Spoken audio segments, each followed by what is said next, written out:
자, 32번 뭐라고 나와있냐면 그림은 이주기 원소 X, Z로 이루어진 분자 가나다의 고조식을 나타낸 것이다. 이렇게 나왔죠. 네, 자, 가다는 모든 원자는 옥텟 규칙을 만족한다 그랬어. 네, 그러면 거기에서는 가는 X하고 X, Y 이렇게 돼 있죠? 네, 그러면 모든 원자가 옥텟을 만족하니까 이렇게 찍어야 돼, Y는.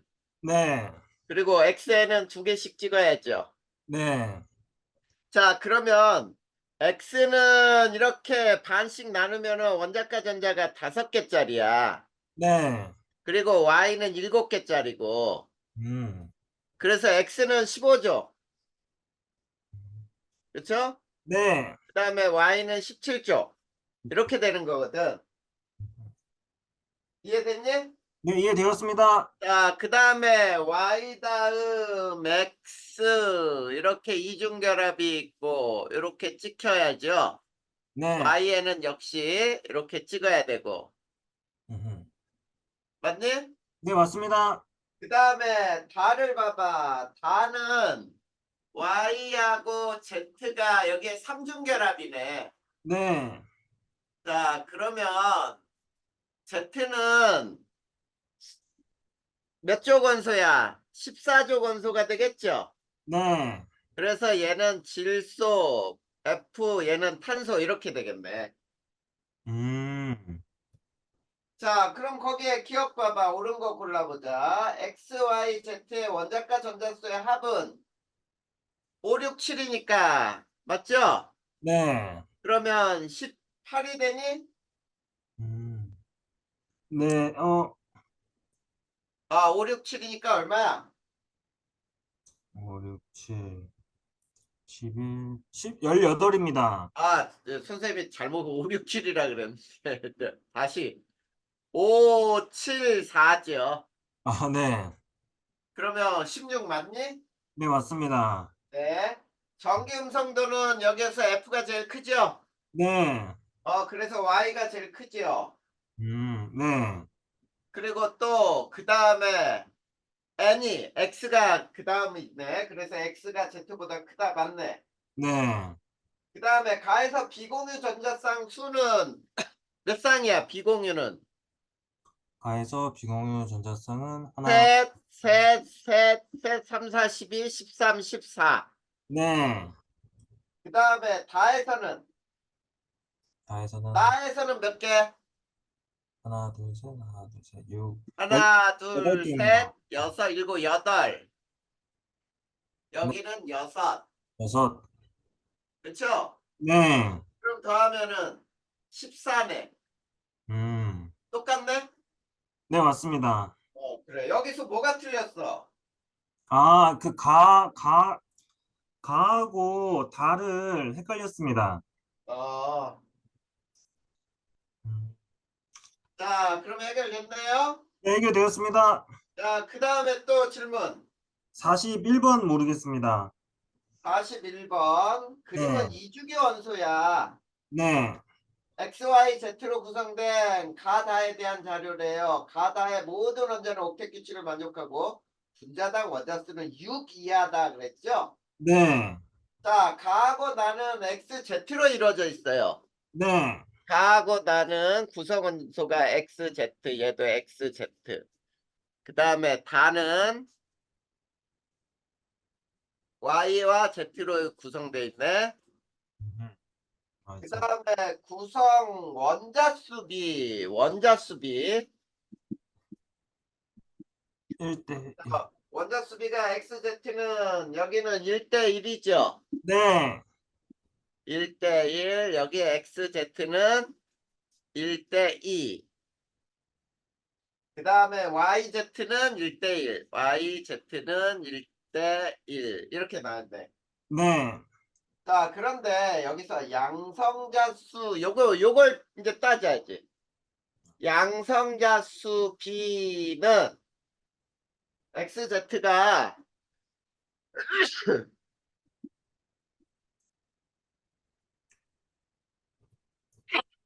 2대3이죠? 네, 2대3. 그 다음에 바닥 상태 홀전자수는 바닥 상태에서 홀전자수는 y가 x보다 크다. 이렇게 나와 있어. 네, 자, 근데 조건이 뭐였냐면, 자, 거기에 보면은 모두 이주기 원소로라고 나와 있죠. 네, 이주기 원소 이제 그러면 따져봐야 돼. 이주기 원소 뭐가 있어? 어, 리튬, 베릴륨, 붕소, 탄소, 질소, 산소, 플루오린 이렇게 딱 따져야지. 네, 그러면 자 원소 번호가 양성자야. 양성자 3, 4, 5, 6, 7, 8, 9 이렇게 돼요. 네, 그런데 여기 양성자 수비가 2대 3이라 그랬잖아. 네, 2대 3은 4대 6일 수도 있고 그쵸? 네, 자 2대 3은 4대 6은 6대 9는 안 되죠. 6대 9도 되네.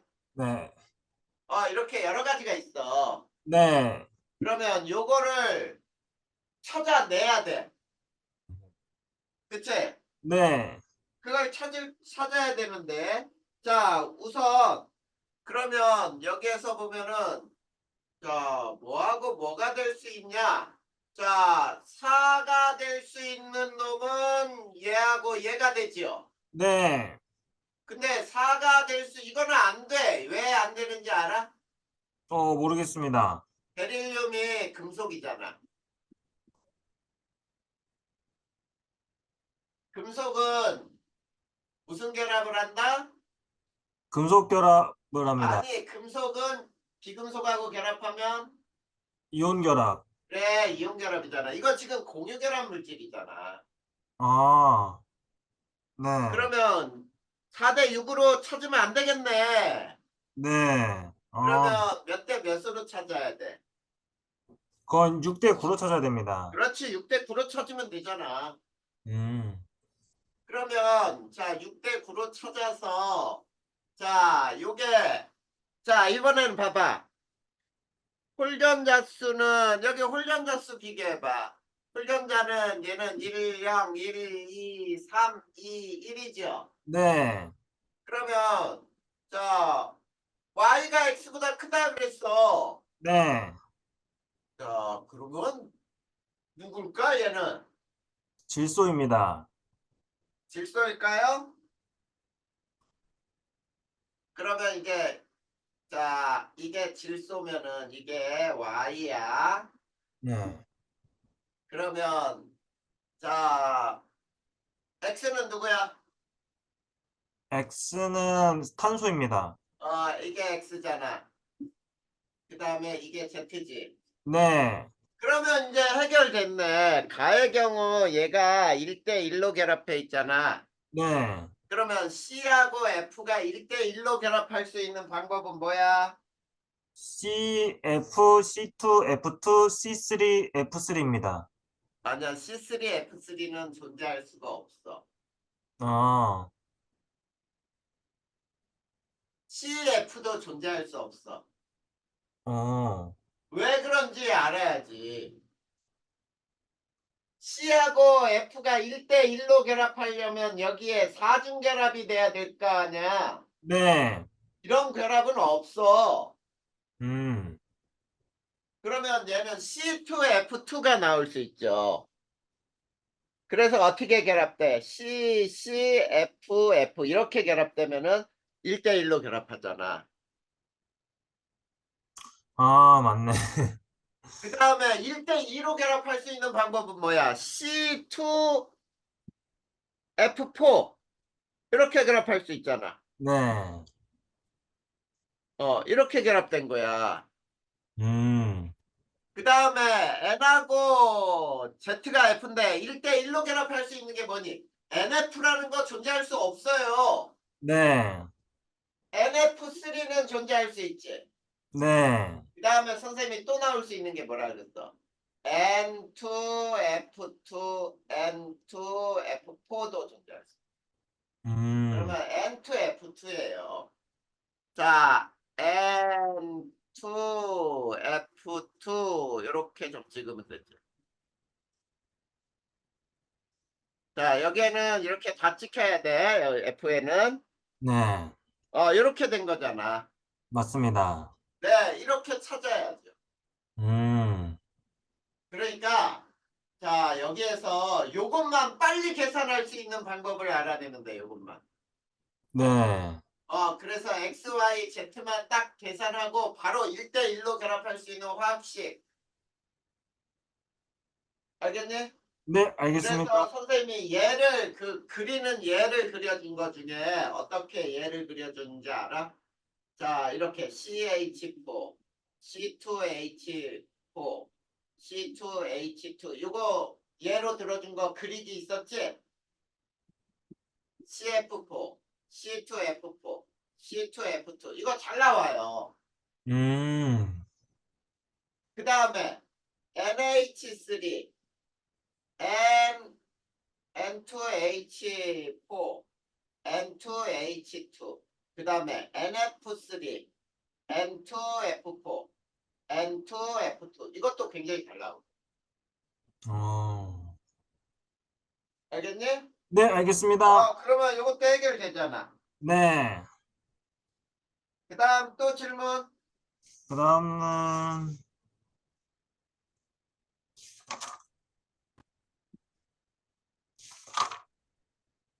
62번 모르겠습니다. 62번.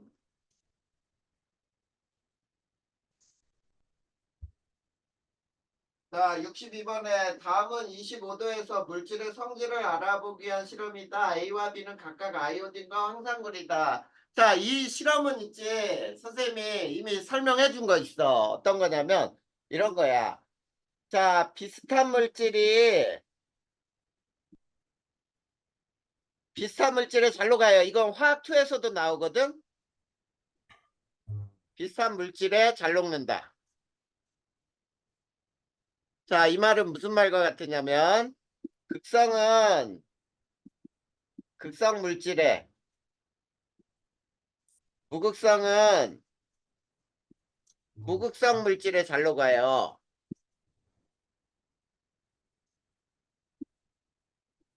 자, 우리 이런 말이 있잖아. 끼리끼리 어울린다. 네, 맞아요. 끼리끼리 어울린다야, 이게. 비슷한 물질은 비슷한 물질하고 잘 어울려. 음, 그래서 극성 물질은 극성 물질에 잘 녹고 무극성 물질은 무극성 물질에 잘 녹아요. 자, 근데 거기에서 아이오딘, I2, 황산구리, CuSO4 이렇게 나왔죠. 네, 이거는 잘 봐. 무극성 결합을 하면서 무극성 물질이에요. 음, 근데 얘는 이온 결합 물질이잖아. 네, 이건 극성 물질이에요. 왜? 물 속에 녹아 들어가서 CU2 플러스하고 SO4 2 마이너스로 이렇게 이온으로 분리가 되잖아. 네, 얘는 그래서 물에 잘 녹고 얘는 물에 잘 녹아. 아, 왜? 물이 뭐기 때문에? 극성 물질이기 때문에. 그래, 극성 물질이란 거 우리 앞에서 배웠잖아. 물이 극성 물질이잖아. 네, 근데 거기 봐봐. 물하고 사이클로헥세인 안 섞이죠? 네, 그러면 사이클로헥세인은 무극성 물질이야. 음, 그 다음에 그 옆에도 또 봐봐. 사이화탄소도 안 섞이죠? 네, 그러면 물하고 사이화탄소가 안 섞이니까 얘도 무극성이지? 네, 그러면 사이클로헥세인과 사이화탄소는 섞일까 안 섞일까? 섞입니다. 그렇지, 섞이죠. 근데 네, 거기 봐봐. 자, 처음 거에는 시험관에 이게 사이클로헥세인이죠. 네, 여기다 뭘 집어넣니? A를 집어넣지, A. 네, 자, A를 집어넣는데, 자, 가에서 시험관 1에 봐봐. 물층은 무색, 사이클로헥세인도 무색이었는데, 물층이 무색에서 사이클로헥세인이 보라색으로 변했죠. 네, 그러니까, 자, 거기 잘 보면은, 가에서는 물은 무색이고, 사이클로헥세인이 보라색으로 변했다는 얘기는, 자, 요거는 사이클로헥세인에 녹는다지. 아, 네. 그래, 왜냐면 사이클로헥세인하고 물은 모두 다 무색이었는데 맞습니다. 사이클로헥세인이 보라색으로 변했으니까 뭔가 녹았다는 거 아니야. 네. 그러면 이건 I2를 집어넣은 거죠. 음, 그 다음에 여기 봐. 자, 여기에 이제 사염화탄소, 이게 물이죠. 네. 여기다 B를 집어넣었지. 음, 네. B를 넣었더니 봐봐. 처음에 자, 물은 사염화탄소는 둘 다 무색이었는데 사염화탄소는 여전히 무색인데 물이 푸른색으로 변했지. 네. 그러면 물 속에 뭔가 녹았다는 얘기지. 네. 그게 뭐야? 황산물이잖아. CuSO. 황산구리. 이 황산물이는 이온결합 물질이라 이온결합 물질의 성질을 배웠잖아. 물에 일반적으로 잘 녹아요. 네. 그래, 소금 물에 잘 녹잖아. 이렇게. 음, 자, 그래서 자, A는 I2, B는 CuSO4가 된 거야. 아, 알겠니? 네, 알겠습니다. 그러면 보기에 기억 봐봐. 25도 1g의 부피. 자, 1g의 부피가 크다라는 말은 있지? 네. 이건 밀도가 작다야. 오, 자, 1g의 부피는 1g분의 부피란 뜻이거든. 네. 이건 밀도분의 1이에요. 왜냐면 밀도는 뭐분의 1이야? 일단 부피분의 질량. 부피분의 질량이잖아. 네. 근데 여기 봐. 질량분의 부피잖아. 네. 네. 그러니까 이게 1g의 부피가 크다라는 말은 밀도분의 1이 크다니까 밀도는 작은 거지. 아, 이해됐니? 네, 이해되었습니다. 요 뜻을 알고 있어야 돼. 1g의 부피가 뭐를 의미하는지. 1g의 부피는 밀도의 역수예요. 아, 또는 1 세제곱센티미터의 질량이라고 하면 이건 밀도와 같다. 또는 같은 부피의 질량이라고 하는 거는 밀도하고 같다는 뜻이야. 같은, 알겠지? 네, 알겠습니다. 1g을 같은 질량이라고 해도 돼요. 같은 질량. 같은 질량의 부피, 이거는 밀도분의 1을 의미하는 거야. 그래서 이게 크면은 밀도가 작다. 그러니까 거기 봐봐. 사이화탄소가 사이클로헥세인보다 크다가 틀렸지. 네. 밀도가 크니까 1g의 부피는 작다가 나와야지. 음, 알겠니? 네. 그 다음에 니은에 봐봐. 분자의 쌍극자 모멘트는 물이 A보다 크죠? 이제 쌍구정. 쌍극자 모멘트가 크다는 얘기는 극성 물질이라는 얘기잖아. 네. 그러면 A는 무극성 물질이니까 쌍극자 모멘트가 0이지. 네. 그러니까 물이 더 크잖아. 맞습니다. 그 다음에 디귿 보면은 고체 B를 시험관 1에 넣고 저어주면 자 이거 봐봐. B를 시험관 1에 넣으면 사이클로헥세인에 녹을까 안 녹을까? 안 녹습니다. 그래 물층에 녹아요. 그래서 아래층이 푸른색으로 변하겠지. 음, 그래서 사이클로헥세인이 푸른색으로 변한다는 틀렸잖아. 네. 오, 어렵다, 이거. 어려운 게 아니야. 쉽게 생각해. 네. 필길에 올린다. 극성 물질은 극성 물질에 잘 녹고 무극성은 무극성 물질에 잘 녹는다. 이게 뭐가 어려워? 네. 우선 황산구리부터가 이제 이온 결합이었다는 거를 생각을 미처 못했습니다. 금속과 비금속 간의 결합은 무조건 이온 결합이 들어가잖아. 네. 됐어요? 네, 되었습니다. 그래. 그 다음에 또 틀린 거는 66번 모르겠습니다. 66번. 자, 거기에서 조건을 잘 보세요. 다음은 이주기 원소에라 그랬지. 네. 이주기 원소는 자, 여기 봐봐. 리튬, 베릴륨, 붕소, 탄소, 질소, 산소, 플로린. 자, 이거에 수소화합물이라 그랬죠. 네. 자, 수소화합물은 자, 이게 CH4 여기부터 쓰면 돼. CH4 그 다음에 얘는 NH3 그 다음에 H2O, HF 또는 뭐 C2H4, C2H2도 있고 N2H4, N2H2도 있겠고 H2O2도 있겠고 뭐 이렇게 존재할 수 있단 말이야. 네. 이렇게 존재할 수 있는데 우선 거기 한번 봐봐. 분자당 원자수가 가나다는 원자수가 몇 개야? 3, 가는 3, 나는 4, 다는 4입니다. 네, 3, 4, 4네? 네. 그러면 자 분자당 원자수가 3인 경우에 딱 하나 있네 여기. 애초. 네. 그치? 이해돼요? 네, 이해되었습니다. 그러면 얘는 H2O야 가는. 근데 4가 될 수 있는 놈이 얘 4가 되지. 네. 그 다음에 얘는 안 될 거야. 왜냐면 5가 여기서 나왔잖아. 아, 네. 그러면은 얘는 안 되고 4가 될 수 있는 놈이 요 놈하고 또 요 놈이 있네. 네. 그러면 HF는 안 되네. 네. 그러면 4가 될 수 있는 놈은 NH3, N2H2, C2H2 요거야. 네. 그러면 그걸 또 알아내기 위해서 자 원자수는 됐고요. 그 다음에 공유전자쌍. 공유전자쌍은 얘는 몇 개냐면 두 개죠. 네. 자, 그 다음에 BC야, BC. 이게 A인데. 자, 공유전자쌍은 이렇게 나와 있고, 그 다음에 비공유전자쌍. 자, 비공유전자쌍은 X, Y, 그 다음에 이건 비어있네. 그쵸? 네. 자, H2O의 비공유전자쌍 이건 두 개지. 네. 자, 그러면 이제 그려봐. 자, 잘 봐. NH3는 이렇게 되고요.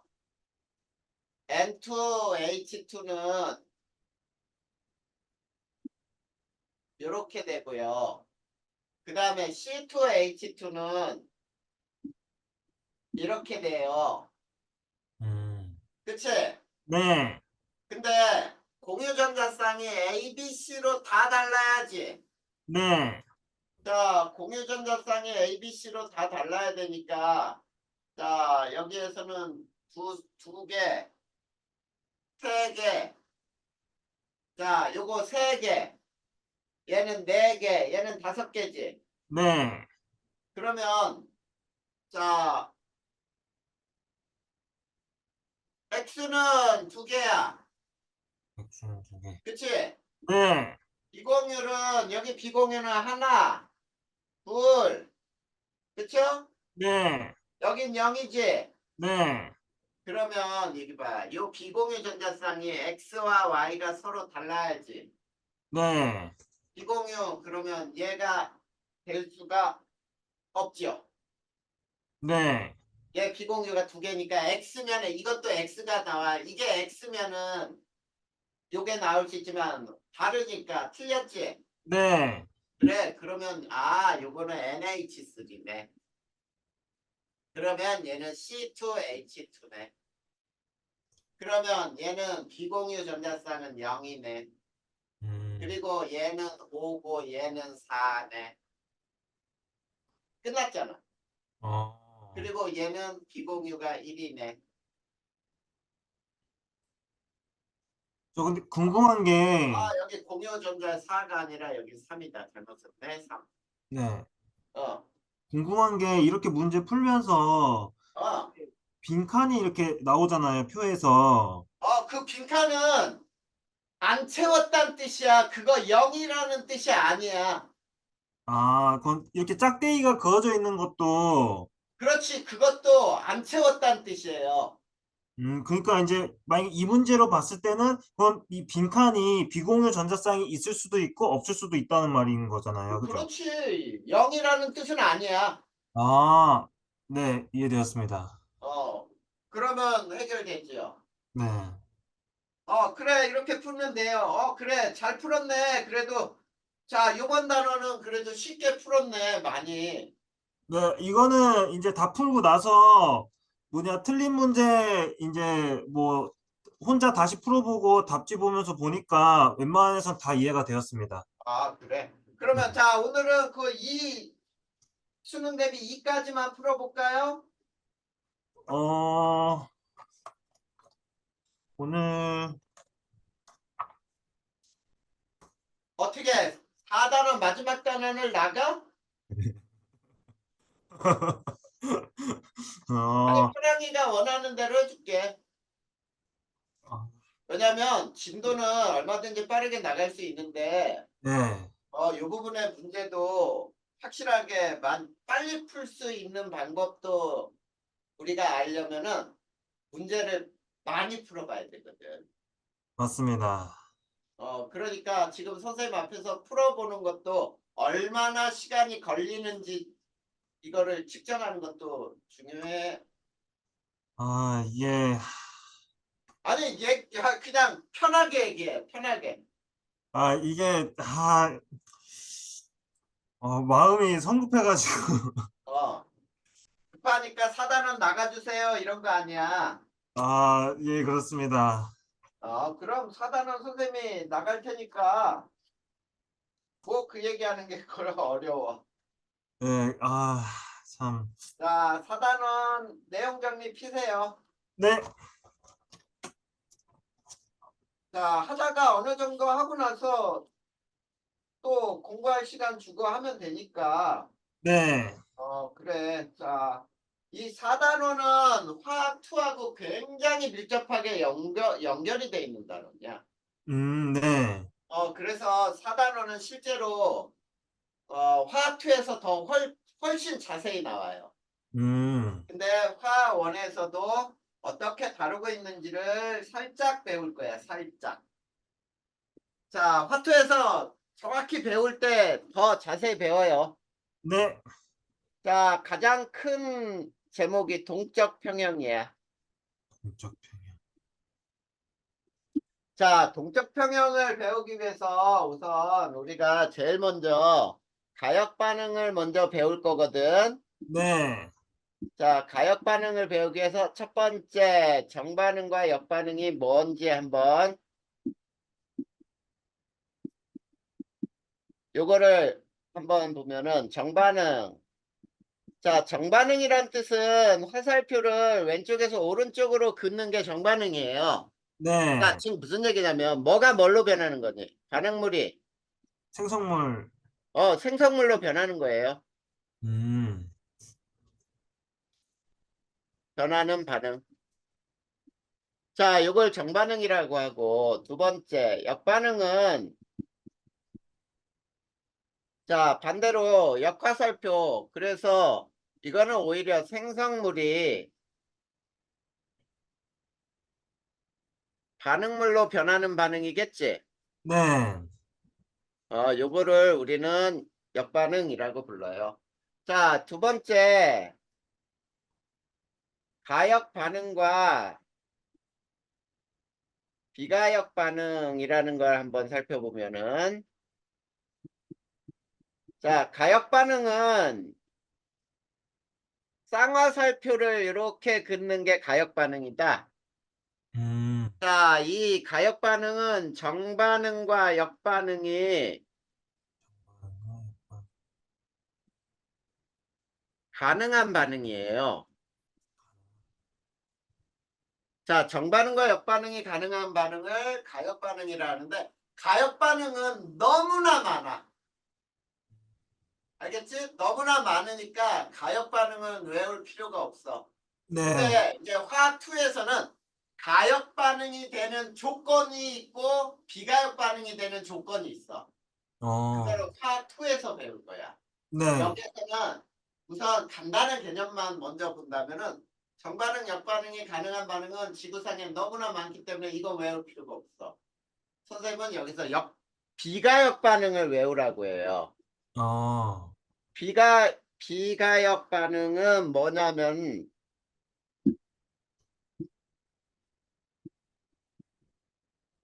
자, 정반응만 이렇게 화살표 하나로만 돼 있어요. 정반응만 가능한 반응이야. 그러니까 역반응은 절대 일어날 수가 없어. 자, 그러면 정반응만 가능한 반응에는 가장 쉬운 반응들이 뭐가 있냐면 기체가 발생하는 반응. 제- 자, 기체가 발생하는 반응에는 자, 염소 반응이 있죠. 아, 네. 그래, 나무를 태워 또는 종이를 태워봐. 그러면 종이 태우면은 이산화탄소 기체가 나오고 수증기도 나와요. 네. 근데 자, 종이를 태우면 재도 남지. 네. 그러면 재하고 이산화탄소하고 수증기를 쪼물딱쪼물딱 하면 다시 종이로 만들 수 있을까? 없습니다. 절대 없어, 그거는. 네. 만약에 그 반응이 가능하도록 누군가가 만들어낸다 그러면은 이 사람은 지구상에 존재하는 모든 상을 다 줘도 돼. 노벨 어, 평화상, 노벨 화학상, 노벨 물리학상. 뭐 왜냐면 노벨 평화상인 게 에너지 필요가 없잖아. 맞습니다. 그래. 왜냐면 태웠다가 재 이거를 다시 또 종이로 만들고 또 다시 태우고 오, 그럴 수 없어요. 근데 아, 그래서 연소 반응은 절대 비가역 반응이에요. 그 아, 다음에 또 뭐가 있냐면 자 이런 게 있죠. 금속하고 산을 반응시켜봐. 네. 그러면 수소기체가 발생하거든. 아, 네. 너 이렇게 산하고 금속하고 반응하면서 수소기체가 발생하는데 이걸 다시 수소기체를 잡아놓고 막 하면 금속으로 나오느냐? 절대 안 나오죠. 음, 이런 것들이 비가역 반응이에요. 그 다음에 두 번째가 앙금 생성 반응이 있지. 아, 네. 앙금 생성 반응들은 비가역 반응이고 세 번째 중화 반응 같은 거. 음, 자, 중화 반응은 산과 염기가 가능하지요. 아, 이런 것들은 가장 대표적인 비가역 반응이라고 부르는 거예요. 네. 그러니까 가역 반응의 종류가 너무 많으니까 비가역 반응은 저 정도 알아두면 돼. 자, 그러면 이제 우리가 동적 평형을 이제 들어가 볼 거야. 동적 평형. 자, 그러면 첫 번째 동적 평형이라는 건 뭐냐? 동적인데 평형이야. 움직이는데 안 움직이는 것처럼 보여. 이런 뜻이에요. 음, 자, 동적 평형이라고 하는 것은 가역 반응에서만 따지는 거예요. 가역 반응에서 정반응 속도와 역반응 속도가 같아.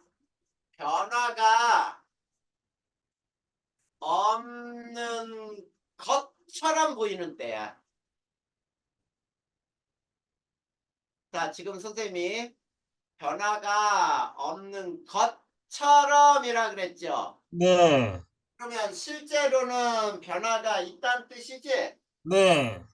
그러니까 실제로는 반응이 일어나는데 겉으로 볼 때는 반응이 전혀 안 일어나는 것처럼 보여. 음, 이런 상태를 동적 평형이라고 부른다. 이 동적 평형에서는 얘는 자 동적 평형에서는 가역 반응에서만 따지는 거야. 네. 정반응 속도와 역반응 속도가 같아. 음, 그러니까 당연히 변화가 없어 보이죠. 네. 자, 그럴 때 이 화학원에서 동적 평형은 세 가지를 배워요. 두 번째 그게 뭐냐면 증기압 평형. 자, 증기압 평형이라고 하는 것은 자, 뭐가 증기압 평형이냐면 이거예요. 증발 속도와 응축 속도가 같아요.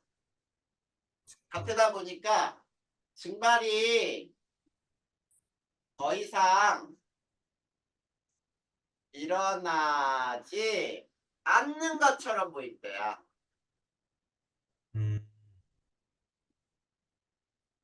자, 이럴 때를 우리는 증기압 평형이라고 불러. 자, 그런데 이 증기압 평형이 일어나는 과정을 선생님이 그림으로 설명하기 위해서 요런 밀폐된 상자에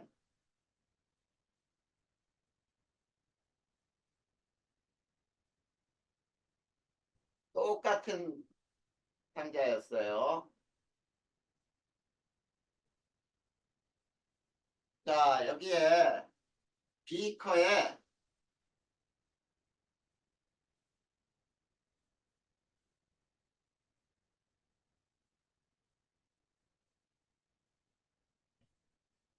자, 요 비커에다 물을 담아놨어.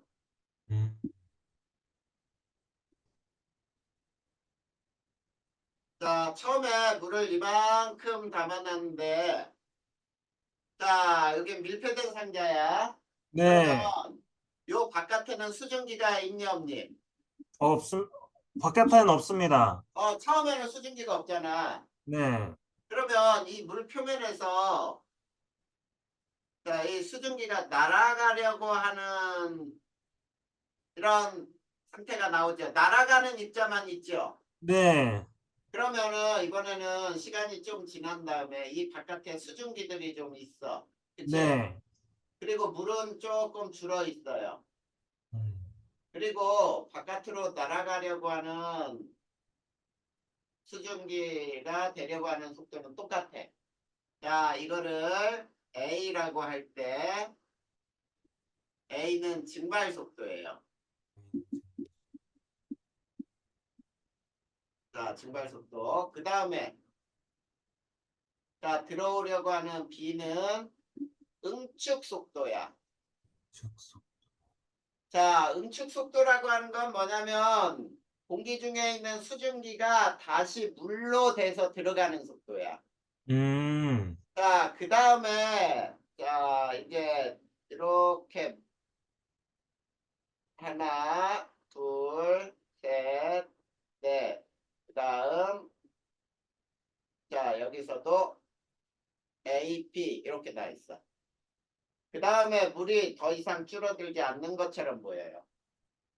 자, 그래서 여기서 역시 날아가는 속도는 4개, 들어오려고 하는 속도도 4개, A, B. 자, 그랬을 때 여기는 T는 0, T1, T2, T3라고 해보자. 네. 자, 그랬을 때 시간은 T는 0부터 T1, T2, T3 이렇게 변해요. 음. 알겠니? 네. 자, 그랬을 때, 자, T가 0일 때, 자, B는 0이에요. 자, B가 0이라는 말은 뭐니?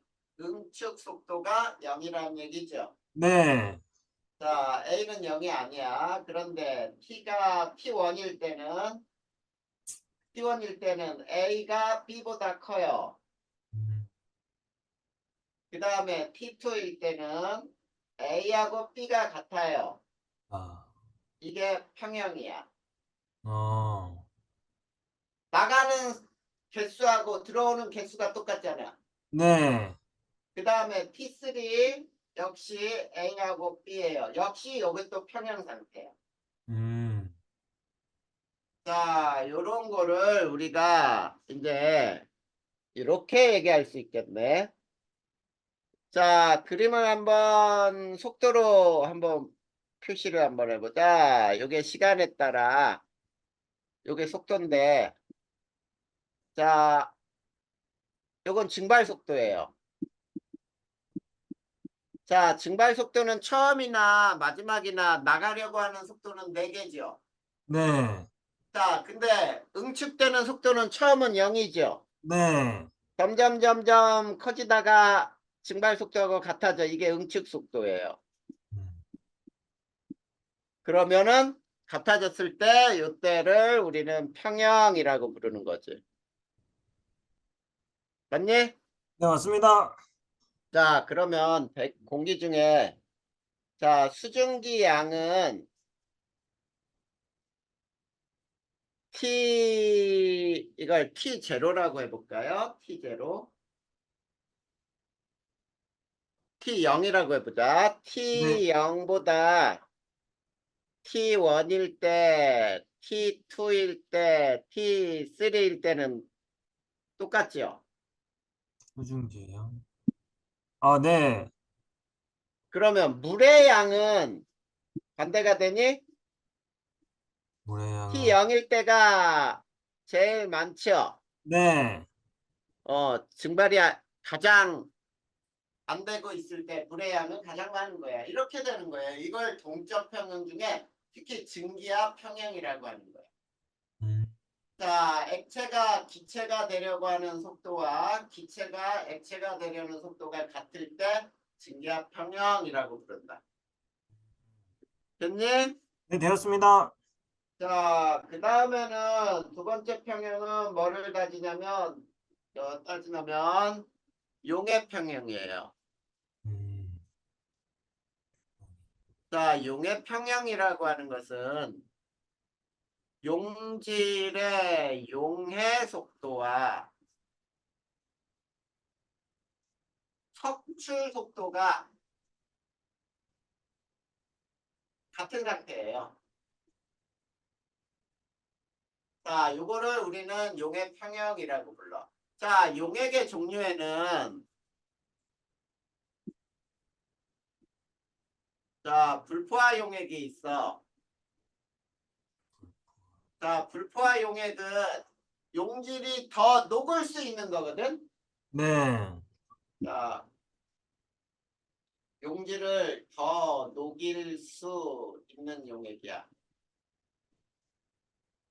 자, 용질을 더 녹인다는 말은 용의 속도가 석출 속도보다 크다는 얘기예요. 음, 석출이라는 말은 뭐냐면 용액 속에 녹아있던 고체가 다시 고체가 되면서 바닥으로 가라앉는 거거든. 아, 포화 용액은 용질이 최대로 녹은 용액이에요. 최대로 녹은 용액. 그러니까 자, 여기에서는 녹으려고 하는 용의 속도와 녹았던 고체가 빠져나오는 석출 속도가 같은 상태. 이거를 우리는 포화용액이라고 불러. 네. 자, 그러면 이거에 선생님이 쉬운 예로 그냥 설명할 거야. 네. 자, 이런 그릇에다가 여기에 백설탕 포화용액을 만들어. 음, 백설탕 포화용액. 자, 그냥 백설탕 포화용액을 만들었으니까 이 물속에 백설탕이 최대로 녹아있죠. 네. 그래. 최대로 녹아있어. 근데 여기에다가 이제 흑설탕 고체를 넣어놨어. 음, 검은색 설탕 있죠? 네. 이렇게 넣어놓고 방치를 했어요. 자, 과정은 오랜 시간 방치를 해놨어. 방치. 자, 결과는 어떤 결과가 생길까요? 자, 이 설탕은 고체 설탕, 흑설탕은 녹을까 안 녹을까? 안 녹을 것 같습니다. 안 녹아야 됐지. 네. 왜냐하면 백설탕이 최대로 녹아 있으니까 더 이상 못 녹이니까. 그치? 네. 그래, 안 녹아야 되는데 자, 용액색이 백설탕이었던 색은 무색이었지. 네. 이거 무색이야. 용액색이 갈색으로 변해요. 어, 갈색으로 변한다는 얘기는 흑설탕이 녹았다는 뜻 아니야? 맞습니다. 그래, 어떻게 해서 녹았을까? 자, 여기 잘 봐. 여기 흑설탕 하나가 탁 튀어나올 때 이게 용해야. 용해. 튀어나올 때 이 바깥에 있던 백설탕이 하나 딱 가서 달라붙어 버려. 어, 그러면은 그 안에 설탕 녹아있는 개수는 똑같잖아. 네. 그거 봐, 포화잖아. 똑같이. 네. 이게 뭐냐면 용의 속도와 척출 속도가 같기 때문에 평형이 되는 거야. 그러면 잘 아, 봐. 네. 자, 용액 속에는 어떤 분자가 있냐면 흑설탕 분자도 있고 백설탕 분자도 있겠지. 네. 녹아 나왔으니까. 네. 근데 고체 속에는 흑설탕 분자 당연히 있지. 네. 그리고 백설탕 분자도 있지. 네. 그래. 왜? 용액 속에 있던 놈이 달라붙었잖아. 이게 용액 평형이야. 어. 별거 아니지? 네. 자, 그 다음에 이번에는 요런 예를 한번 해볼까요? 자, NaCl이 있는데 Na가 23짜리가 있거든? 네. 자, NaCl 23짜리 포화수용액에 어, 자, 소금이에요. 네. 근데 NaCl, NA가 24짜리 고체를 어, 오랜 시간 넣어뒀어요. 네. 방치한 후에 자, 방치한 후, 자, 첫 번째 결과를 보면, 용액 속에는 뭐가 있겠니? NaCl 23짜리도 있고, NaCl 24짜리도 똑같이 들어있죠? 네. 그래, 그러면 얘는 이온으로 NaCl, Na 플러스 23짜리, 그 다음에 Cl 마이너스, Na 플러스 24짜리, Cl 마이너스, 이렇게 존재할 수 있다는 뜻이야, 용액 속에. 음. 근데 고체 속에서는 또 뭐가 있겠니? NaCl 23짜리도 있고요. 네. NaCl 24짜리도 있어요. 왜냐하면 고체가 하나 녹아 나갈 때 녹아있던 입자가 다시 고체로 소출이 되는 거예요. 네. 이게 용의 평형이라고 부르는 거예요. 어. 됐니? 네, 되었습니다. 네, 그러면 용의 평형 끝났어요. 이제 마지막 평형의 마지막이야. 네 번째, 화학 평형이에요. 음. 자, 화학 평형이라고 하는 거는 자, 우리가 정반응 속도와 역반응 속도가 같아서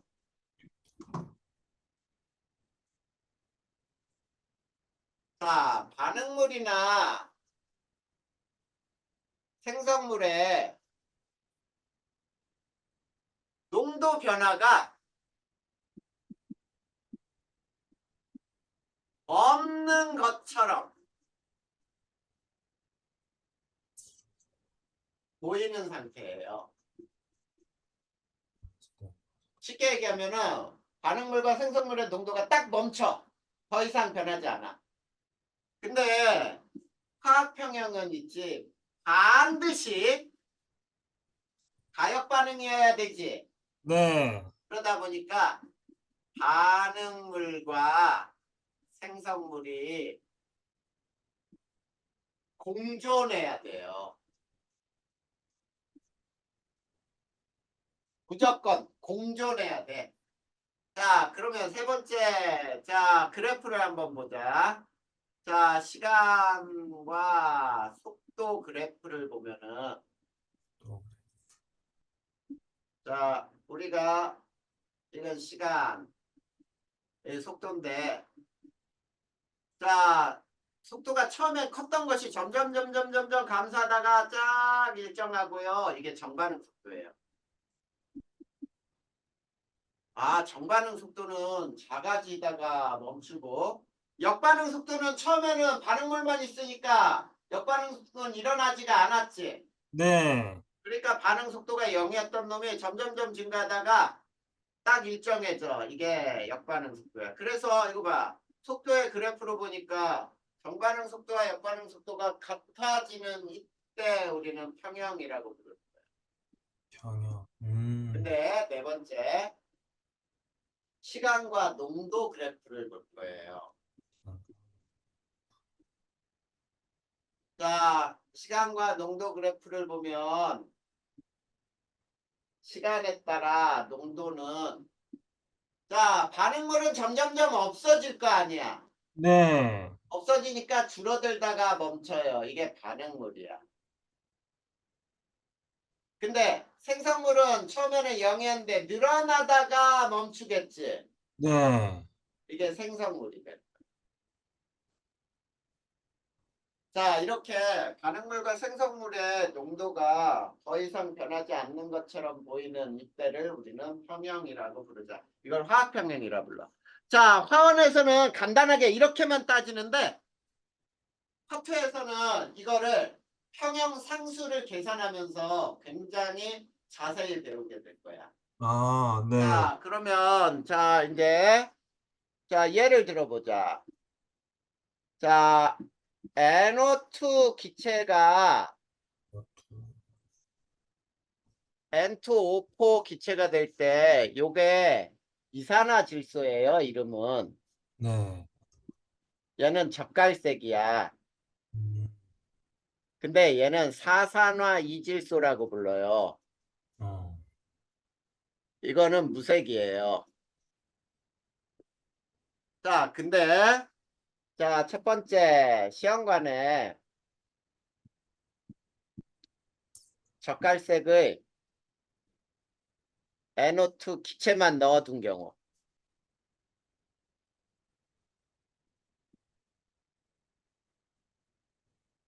자, 어떻게 되냐면 색이 옅어져요. 음, 옅어지다 멈춘다. 무색이 완전히 무색이 되는 게 아니라 젓갈색이 점점 옅어지다가 어느 순간 되면 딱 색깔이 멈춰요. 그 왜 그러냐면 왜 옅어졌냐? 무색에 N2O4가 생성됐기 때문이죠. 그러면 색깔이 더 연해질 거 아니야. 네. 그 다음에 두 번째, 이번에는 거꾸로 시험관에 무색에 N2O4 기체만 넣어뒀어.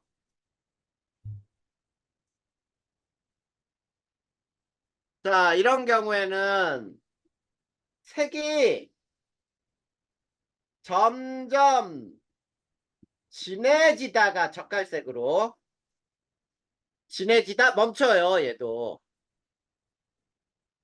왜? 젓갈색의 NO2가 생기는 거예요. NO2가 생성됐기 때문에 무색이었던 놈이 점점점 젓갈색으로 진해져. 그러다가 멈춘다는 뜻이야. 알겠니? 네, 알겠습니다. 요게 화평형이야. 근데 지금 화원에서는 이렇게 간단하게 얘기했지만 자, 화투에서는 저거를 어떻게 얘기하냐면 압력을 높였을 때는 어느 쪽으로 가고 압력을 낮추면 어느 쪽으로 일어나고 그 다음에 온도를 높이면 어느 쪽으로 갈까 뭐 이런 것들을 배울 거라고. 네. 그게 이제 화학에서 평형을 따지는 거야, 실제로. 자, 음, 그건 그때 가서 더 자세히 배울 거고 화원에서 말하는 이 평형은 간단하게 요거예요. 아, 네. 알겠니? 네, 알겠습니다. 자, 그러면 자, 그 다음 장에 이제 산과 염기가 나와요. 네. 자, 산과 염기의 정의. 오늘은 산과 염기의 요 정의까지만 할 거야. 네. 음. 자, 산과 염기. 자, 첫 번째 산, 두 번째 염기. 자, 여기에는 세 가지 정의가 있어요. 음, 자, 산과 염기를 정의를 내린 사람, 과학자까지 이름을 외워야 될 거야. 자, 첫 번째 누구냐면 아레니우스의 산염기는 수용액에서 물에 녹아서 이란 뜻이야. H 플러스 이온을 내는 물질. 자, 이런 거를 산이라고 얘기했고 네. 아레니우스의 염기는 수용액에서 똑같은 사람이에요. 수용액에서 수산화이온 OH-이온을 내는 물질. 이거를 모두 염기라고 얘기를 했어. 음, 자, 그런데 가장 미개한 산염기의 정의예요. 그 다음에 두 번째 산을 정의한 사람이 이제 로우리 브랜스테드. 자, 이 사람의 산은 뭐냐면 양성자. 양성자가 뭐냐면 H 플러스야. 양성자를 제공하는 물질. 그리고 염기는 양성자를 받는 물질. 그 다음에 세 번째, 루이스. 자, 우리 루이스의 산과 염기는, 네, 자, 루이스 구조식 배웠죠?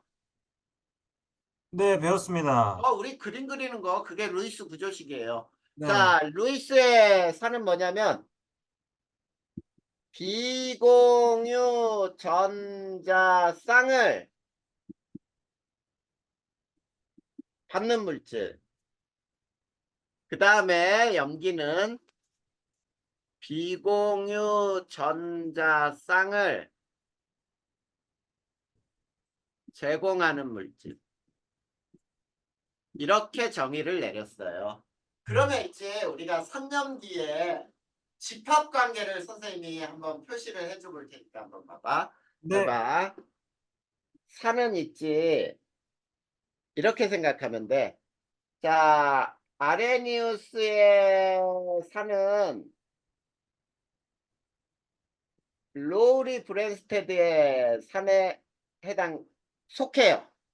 음, 그 다음에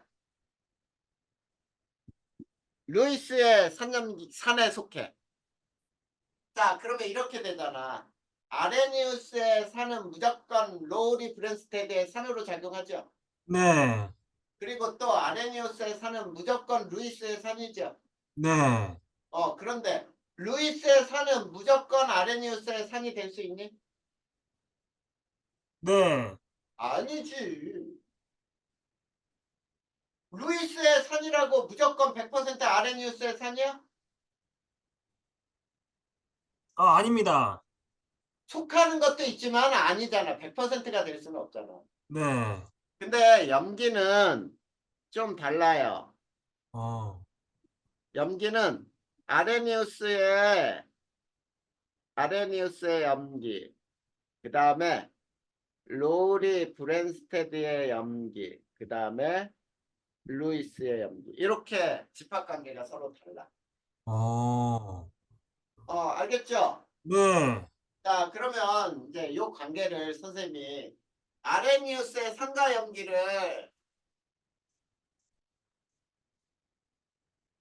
산과 염기를 더 자세히 한번 보자. 산은 있지 우리 이름 중에 자 무슨 산이라고 부르는 게 있니? 네, 으로 부르는 물질 모두 아레니우스의 산이 될 수 있어요. 어, 그게 뭐가 있어? 염산, 맞아. 염산 또 질산, 질산, 네, 탄산, 뭐 등등. 황산, 탄산, 아세트산, 그 다음에 우리 뭐 구론산 맞죠? 이렇게 무슨 산이라고 된 거. 그 네, 다음에 개미산, 호름산 이게 개미산이거든. 음, 무슨 산이라고 부르는 건 모두 아레니우스의 산이 될 수 있다는 뜻이야. 음, 자, 그러면 걔네는 잘 봐.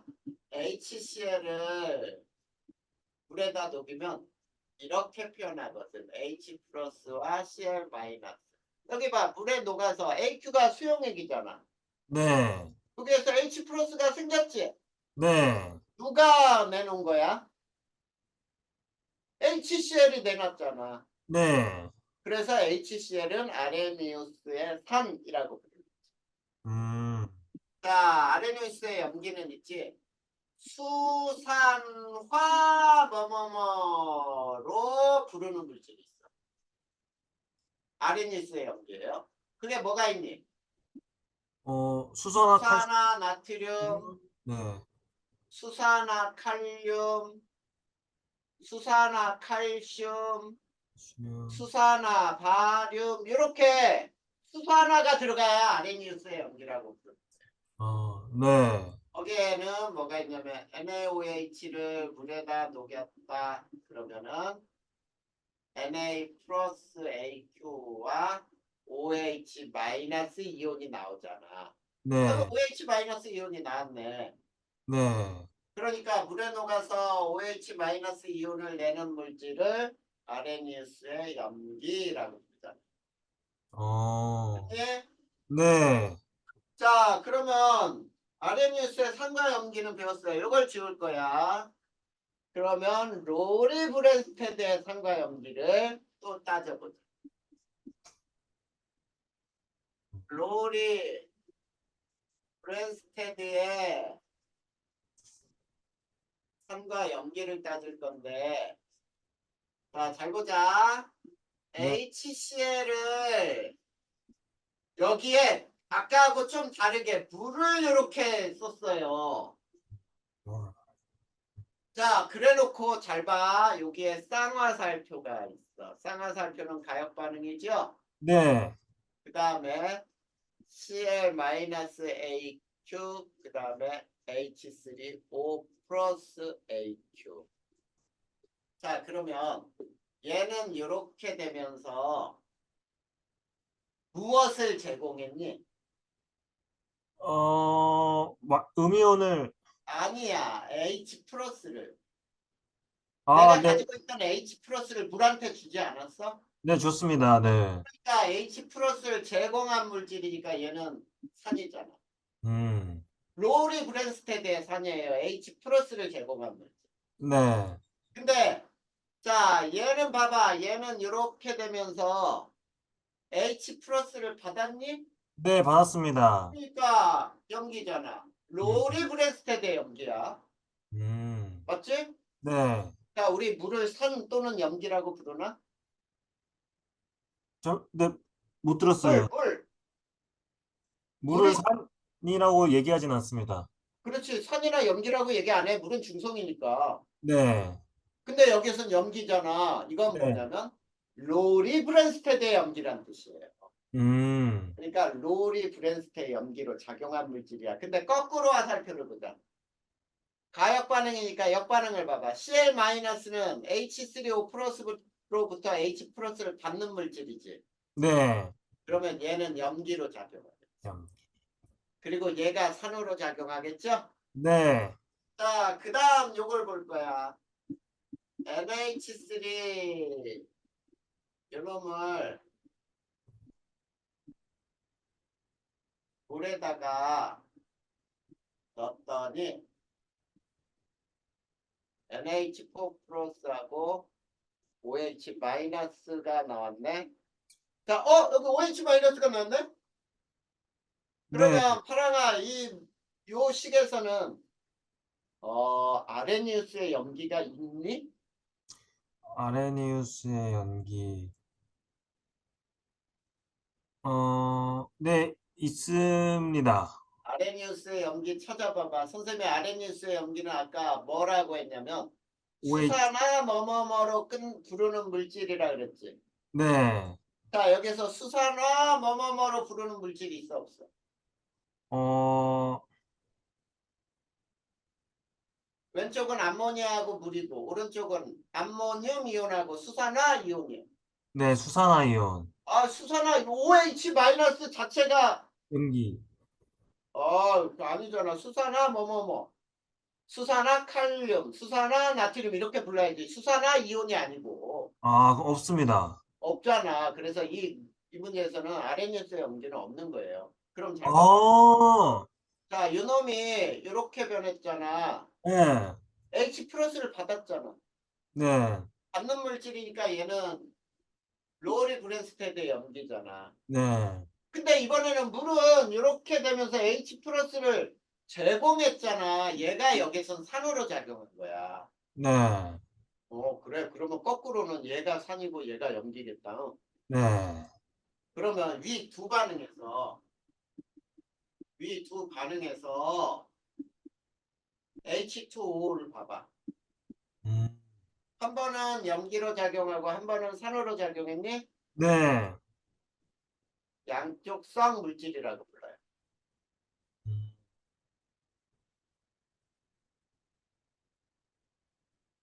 자, 양쪽성 물질이라고 부르는 이유는 산 또는 염기로 작용한 물질이에요.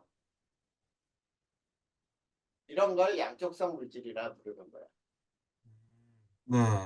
자, 그래. 이게 로우리 브랜스테드의 선염기를 따지는 방법이에요. 알겠지? 네, 알겠습니다. 그러면 이제 루이스의 선과 염기를 한번 볼 거야. 로이스. 루이스의 산과 염기에서 자 NH3하고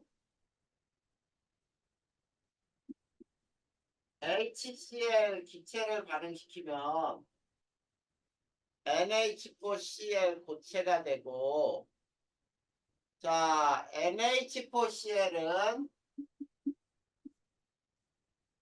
NH4 플러스하고 Cl-로 이온화되거든.